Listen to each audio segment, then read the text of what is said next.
Hello, I'm Jonathan Delbridge and I'd like to welcome you to this introductory video on piano improvisation.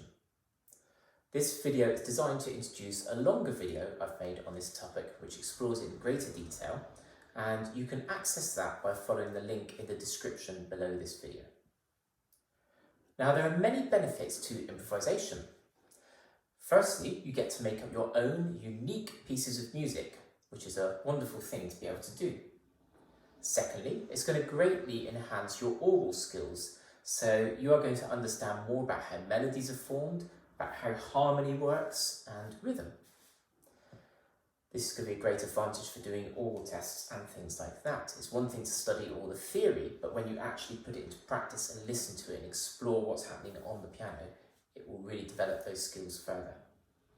It can also be great in performing, because in a worst case scenario where things might go wrong, maybe we have a memory slip or we use our place, if we can improvise in the style of that particular composer for maybe a bar or even just a few notes, that will help us to be able to recover and keep going. And we all know that what we don't want to do in a performance is obviously stop. If we can keep going, very often most of the audience won't even notice that there's been a slip. The golden rule of improvising is that you can't play a wrong note. You are making it up as you go along. Yes, there are some notes which may sound better than others, but it's all about experimenting and trying ideas out. So for example, if I do a little improvisation in a kind of bluesy, jazzy style in the key of C,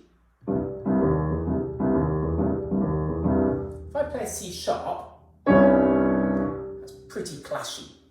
And if I play it in the middle of an improvisation and I stop, thinking, oh, I've played a wrong note, that's obviously going to completely ruin the flow of the piece and it's not going to work. However, I can even make a feature of that. If I play that wrong note, or if you like, note that doesn't sound right is better, a few times, it can become part of the improvisation and a real feature of it.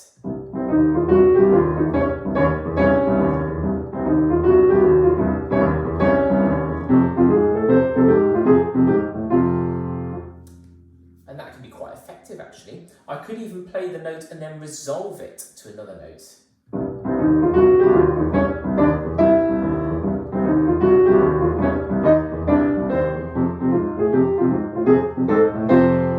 So by just moving to another note that I know does work, means I can carry on, and that note that was a little bit clashy really doesn't matter, but I can make a feature out of it, and it's great fun to do that.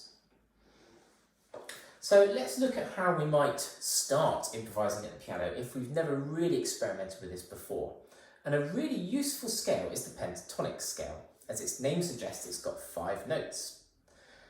We tend to, if we've been brought up on classical music, we tend to know our major and minor scales perhaps fairly well. The pentatonic scale is the first, second and third note of the major scale, and then the 5th and 6th. So the easy one to do is the F sharp, which is just the black keys. And you can make up lots of tunes just on the black keys, and I encourage you to try this.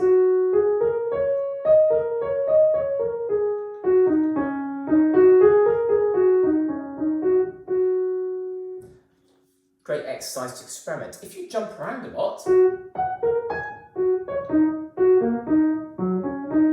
it's perhaps slightly less successful, whereas using more next door notes and smaller intervals makes a really beautiful melody. If I do that pentatonic scale on C, it'll be C, D and E, and then G and A. And I can make up tunes in exactly the same way using that.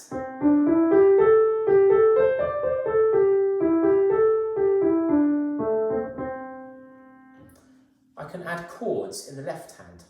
Now the 3 key chords in C major scale is the tonic, C major chord, chord number 4, the subdominant, the F chord, and the G chord, the dominant. And I can play those chords in any order to accompany a melody using the pentatonic scale, as long as I begin and end on the C chord.